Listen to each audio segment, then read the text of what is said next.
नियमांच्या कायदेशीर पूर्तता करून आपल्याला करणं शक्य आहे. अध्यक्ष महोदय, आपण करू. लक्षवेधी क्रमांक 15. अध्यक्ष महोदय, महाराळ कल्याण पुकारा सांगा ना. जिल्हा ठाणे सर्वे नंबर सन्माननीय 40 सदस्य लक्षवेधी पुकारा. लक्षवेधी क्रमांक 15. अध्यक्ष महोदय, वितरित केल्याप्रमाणे महोदय, महाराळ कल्याण येथील सिटी सर्वे नंबर 40 व 58 एकूण 83 एकर जमीन ही शासनानं संरक्षण खात्याकरता संपादित केली. संरक्षण खात्याने कुठल्याही प्रकारे ती जमीन परत केली नाही, परंतु मूळ शेतकऱ्यांनी ती जमीन पडीक असल्यामुळं कसण्याकरता मागितली. एकूण 60 ते 70 लोकांची जमीन घेतली आणि त्यातल्या 21 लोकांनी ती कृषी विकास सोसायटी म्हणजे शेती कसण्याकरता म्हणून ती जमीन घेतली आणि त्या 21 लोकांना शासनानं जमीन दिली. ती सोसायटी करत असताना त्याच्यामध्ये मूळ मालक आणि त्याचबरोबर इतर काही लोक ज्यांचा त्या जमिनीशी संबंध नाही अशा लोकांना ती जमीन कसण्याकरता दिली, परंतु त्यांनी ती जमीन कसली नाही म्हणून शासनानं ती परत घेतली. ते लोक कोर्टामध्ये गेले. कोर्टामध्ये गेल्यानंतर परत ती जमीन त्यांना कसण्याकरता दिली, परंतु ज्या जमिनी लीजवर दिलेली आहे कसण्याकरता दिली त्याचा मूळ मालक त्या जमिनीचं सरकार आहे. अशी जमीन कुठलीही कागदपत्र न तपासता अधिकाऱ्यांनी त्याच्यामध्ये फेरबदल करून सदरची जमीन ही त्या मालकांना विकत दिली. मूळ मालकांना दिली. आता मूळ मालक 60 ते 70 आहेत, त्यापैकी 21 लोकांना दिली, त्यातले काही लोक नाही. अशा लोकांना जमीन परत केल्याने त्यांनी एका बिल्डरला डेव्हलपमेंट करता दिली. त्यापोटी 4 कोटी रुपये घेतले आणि 4 एकर जमीन बाहेर एकरी घेतली. 83 एकर जमीन घेतल्यानंतर आज त्याच्यावर अब्जावधी रुपयाची प्रॉपर्टी उभी राहिलेली आहे महोदय. आणि शासनाची प्रचंड मोठी फसवणूक झाली. जर एकदा संरक्षण खात्याला जमीन दिली कुठल्याही परिस्थितीमध्ये परत घेता येत नाही, किंवा शासनाचा जर सातबारा झाला तर परत देण्याची कुठलीही आपल्याकडे तरतूद नसताना सुद्धा सदरची जमीन परत दिली कशी? त्याच्या माध्यमाने शासनाचा कोट्यावधी रुपयाचं नुकसान झालं. शासनाला म्हणजे जवळ 400 ते 500 कोटी रुपयाचं शासनाचं नुकसान होत आहे. असं असताना सुद्धा सदरच्या बिल्डरवर मेहरबानी करण्याचं कारण काय? जे मूळ बाधित शेतकरी होते त्यांना याचा मोबदला मिळालाच नाही, त्रयस्थ माणसाला याचा मोबदला मिळाला. अशा बिल्डरवर तुम्ही कारवाई करणार का? सदरची जमीन परत घेणार का? हे माझे मंत्री महोदयांना प्रश्न आहेत. धन्यवाद. मंत्री महोदय. अध्यक्ष महोदय, खरं म्हणजे आता ह्या प्रकरणाचा फार मोठा प्रवास आहे. 1949 सालापासून अध्यक्ष महोदय हा प्रवास सुरू झाला आणि मग 54 साली, 87 साली, 88 साली त्यावेळेचे तसे जिल्हाधिकारी असतील, माननीय मंत्री महोदय असतील, त्यांनी दिलेले जे वेगवेगळे निवाडे आहेत त्या संदर्भामध्ये अध्यक्ष महोदय, आणि शेवटचा जो निवाडा आहे तो 2019 साली जिल्हाधिकारी ठाणे यांच्याकडील भोगवटा वर्ग 2 मधून 1 मध्ये रूपांतर करण्याचे आदेश झाले आहेत. आणि त्यासाठी अध्यक्ष महोदय आधी मूल्य 12 कोटी 63 लाख त्या ठिकाणी भरले गेले. अध्यक्ष महोदय, ही जी संस्था होती मराठा सामुदायिक शेती संस्था, त्यांना 1 सालाकरता ती लिजनी देण्यात आलेली जमीन होती. परंतु या सगळ्या प्रक्रियेमध्ये एमएलआरसी ऍक्ट प्रमाणे त्या लीजला मुदतवाढ जी घ्यायला पाहिजे होती ती घेतली नाही. आणि त्यावेळी त्या तत्कालीन जिल्हाधिकारी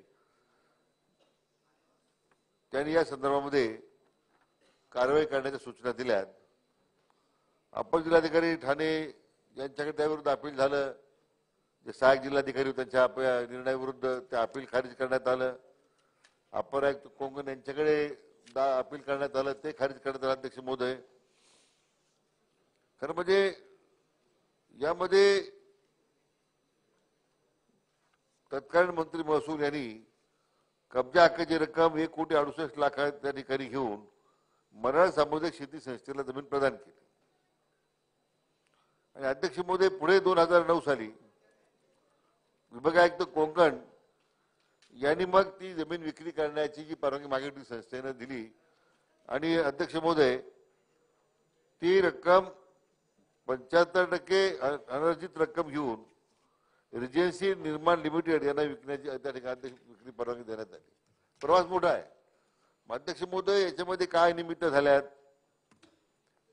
या जमिनीच्या हस्तांतरामध्ये, खरेदी विक्रीमध्ये, या बाबतीमध्ये जी सन्मान्य सदस्यांनी मागणी केली, याच्यामध्ये काही ठराविक बिल्डर्सच्या करता शासनानं त्यावेळच्या अधिकाऱ्यांनी काही त्यांना अधिक फेवरिझम दाखवलं का अध्यक्ष महोदय? या सगळ्याच बाबी सन्मानित सदस्यांची मागणी आहे. खरं म्हणजे आता हा व्यवहार तसा 2019 सालीच पूर्ण झालेला आहे, पण अध्यक्ष महोदय तथापि सन्मान्य सदस्यांची जी मागणी आहे त्या बाबतीमध्ये सगळे त्यांनी उपस्थित केलेले जे आक्षेप आहेत त्यासाठी स्वतंत्रपणे अध्यक्ष महोदय, माननीय विभागीय आयुक्त कोकण यांना या बाबीची संपूर्ण जो प्रवास झालेला आहे त्याची पडताळणी करण्याच्या सूचना देण्यात येतील. आणि जर तशी काही गैरव्यवहार झाले असतील, काही अनियमितता झाले असेल, शासनाची फसवणूक झाली असेल, या बाबतीमध्ये जर त्यांच्याकडून जो काही अहवाल येईल अध्यक्ष महोदय, त्यावर मग शासन निर्णय करेल. वर इन्कम टॅक्स खात्यानं मध्ये रेड मारली, त्याच्यामध्ये सुद्धा याचे पुरावे उपलब्ध झालेले आहेत. हा संपूर्ण व्यवहार हा अतिशय संशयास्पद आहे. जर ती जमीन आपण संरक्षण खात्याला दिलेली आहे, संरक्षण खात्याला दिलेली जमीन कुठल्याही कारणाने परत घेता येत नाही. ती जमीन फक्त कसण्याकरता शेतकऱ्यांना 1 वर्षाची मुदत दिली, त्याची मालकी झाली कशी? संबंधित बिल्डरला त्यावेळेची जी किंमत होती तेवढे सुद्धा पैसे त्यांनी भरले नाही. शासनाने तिथेही फसवणूक केली. आणि मग जर शासनाची फसवणूक होणार असेल तर शासन याच्यामध्ये बारकाईने लक्ष घालून संबंधित बिल्डरवर संबंधित संस्थेवर कारवाई करणार का? कारण याचे 60 ते 70 मालक आहेत आणि 21च लोकांना कशी परत केली? बाकीचे मालक कोर्टात गेलेले आहेत. म्हणजे लोकांना विश्वासात न घेता, मूळ मालकांना विश्वासात न घेता या जमिनीची परस्पर विक्री झालेली आहे. त्याच्यात मोठ्या प्रमाणात बिल्डिंग झाल्या, लोकांची फसवणूक झालेली आहे. आणि त्याच्या पोटी सुद्धा मंत्री महोदय, शासनाला 400 ते 500 कोटी रुपयाचा शासनाचा महसूल बोलवलेला आहे.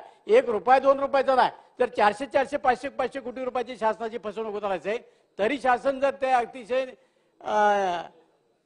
लाईटली घेणार असेल तर कुठंतरी याच्यामध्ये चुकीच्या पद्धतीने चालले. माझी मंत्री महोदयांनी 100% विश्वास आहे. आणि मंत्री महोदयांनी एकदा मनामध्ये ठरवलं तर याच्या मुळाशी जाऊन नेमकं याच्यामध्ये दोषी कोण त्याचा शोध लावतील. आणि म्हणून तो त्यांनी लावावा. जर चुकीच्या याच्यामध्ये झालेली असेल आणि शासनाची फसवणूक झाली असेल तर शासनाने याच्यात तातडीनं SIT नेमून याची चौकशी करणार का? अध्यक्ष महोदय, सन्माननीय ज्येष्ठ सदस्य दिलीपराव मोहिते साहेबांनी जो मुद्दा उपस्थित केला त्या अनुषंगाने मी सांगितलं की त्यांची माहिती आणि त्याने त्यास आवश्यक जे काही असणारे कागदपत्र, कारण हे 1949 सालापासून अध्यक्ष महोदय प्रकरण आहे आणि 2019 साली ते शेवटी त्या ठिकाणी जे काही हस्तांतर झाले, व्यवहार झाले, रक्कम घेण्यात आली, याच्यात जो काही धांदली झाली असेल, हेराफेरी झाली अध्यक्ष महोदय, म्हणून मी मगाशी म्हटल्याप्रमाणे जे अपर आयुक्त आहेत कोकण विभागाचे त्यांची समिती गठीत करण्यात येईल. चौकशी करू अध्यक्ष महोदय. याच्यामध्ये कोण शासनाची फसवणूक करणाऱ्यांना कोणी आपल्या पाठीशी घालण्याचं कारण नाही. फसवणूक झाली असेल